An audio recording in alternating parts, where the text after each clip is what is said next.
అందరికీ నమస్తే అండి. కొబ్బరి పచ్చడి ఇలా చేసుకుంటే చాలా రుచిగా ఉంటుంది.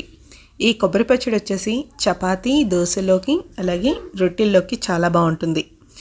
అలాగే వేడి వేడి అన్నంలో కొద్దిగా నెయ్యి వేసుకొని ఈ కొబ్బరి పచ్చడి వేసుకుంటే తృప్తిగా కడుపు నిండుగా భోజనం చేయొచ్చు. అంత బాగుంటుంది. ఈ కొబ్బరి పచ్చడి ఎలా చేయాలో ఇప్పుడు చూద్దాం. స్టవ్ మీద కడాయి పెట్టేసుకొని కొద్దిగా ఆయిల్ వేసుకోవాలి.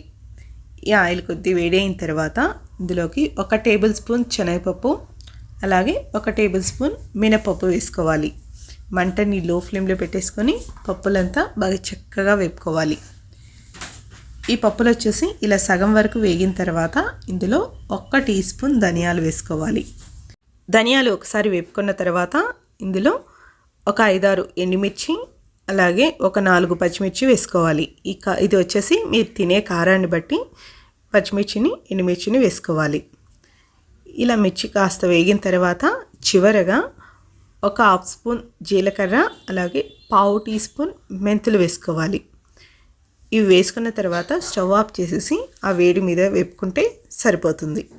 ఇది పూర్తిగా చల్లారనివ్వాలి. ఇది ఒక ప్లేట్లోకి తీసేసుకొని ఇదే కడాయిని స్టవ్ మీద పెట్టేసుకోవాలి.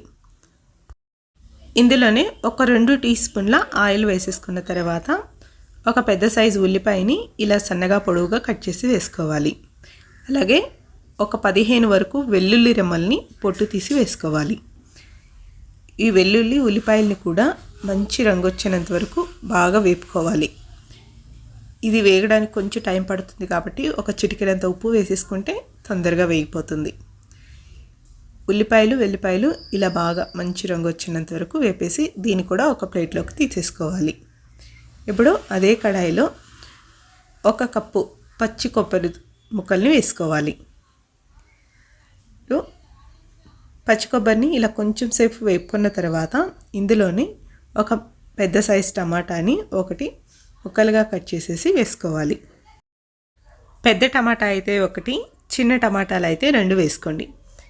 ఇలా టమాటాలు వేసిన తర్వాత ఒకసారి కలిపేసుకొని మూత పెట్టేసి టమాటా కొంచెం మెత్తగా మగ్గనివ్వాలి.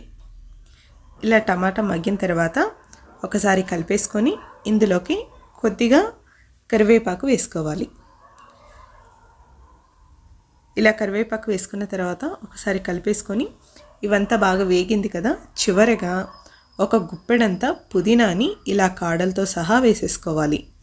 ఇలా కాడలతో సహా వేసుకుంటే పుదీనా ఫ్లేవర్ బాగుంటుంది. అలాగే టేస్ట్ కూడా చాలా బాగా వస్తుంది. పుదీనా వేసిన తర్వాత 1 నిమిషం అంటే 1 నిమిషం మాత్రమే వేపుకోవాలి. ఎక్కువసేపు వేగనివ్వకూడదు. ఆకులు వచ్చేసి కొంచెం వాడినట్టు ఉంటుంది కదా, అప్పుడు స్టవ్ ఆఫ్ చేసేసి ఇవంతా పూర్తిగా చల్లారనివ్వాలి. ఇప్పుడు ఇందులోని కొద్దిగా చింతపండు కూడా వేసేసుకున్నామంటే ఆ వేడికి ఇది కూడా కొంచెం మెత్తబడుతుంది. ఇప్పుడు మిక్సీ జార్ తీసేసుకొని మనం వేయించి పెట్టుకున్న పప్పులు ఎండుమిర్చి ఉంది కదా, అవి వేసేసుకొని అందులోని రుచికి సరిపడా ఉప్పు వేసేసుకోవాలి. ఇప్పుడు దీన్ని మెత్తగా మిక్సీ పెట్టేసుకోవాలి. ఇలా ఒకసారి స్పూన్తో ఈ పొడినంతా ఒకసారి కలిపేసుకొని ఇప్పుడు మనం వేయించుకున్నాం కదా కొబ్బరి టమాటా, వాటిని కూడా వేసేసుకొని మెత్తగా గ్రైండ్ చేసేసుకోవాలి. అవసరం అనిపిస్తే నీళ్ళు వేసుకోండి, లేకపోతే అలాగే మెత్తగా మిక్సీ పట్టేసుకోవాలి. ఇలా మిక్సీ పట్టుకున్న తర్వాత చివరగా మనం వేయించుకున్న ఉల్లి వెల్లుల్లిపాయ ఉన్నాయి కదా, వాటిని వేసేసుకొని 1 పల్స్ ఇస్తూ గ్రైండ్ చేసుకోవాలి. ఇలా 1 తిప్పు తిప్పామంటే సరిపోతుంది.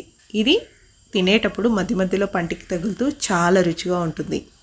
ఇప్పుడు మిక్సీ జార్లో నుంచి ఒక గిన్నెలోకి తీసేసుకొని ఇందులోకి పోపు పెట్టేసుకుంటే ఎంతో టేస్టీగా ఉండే కొబ్బరి పచ్చడి అనేది రెడీ.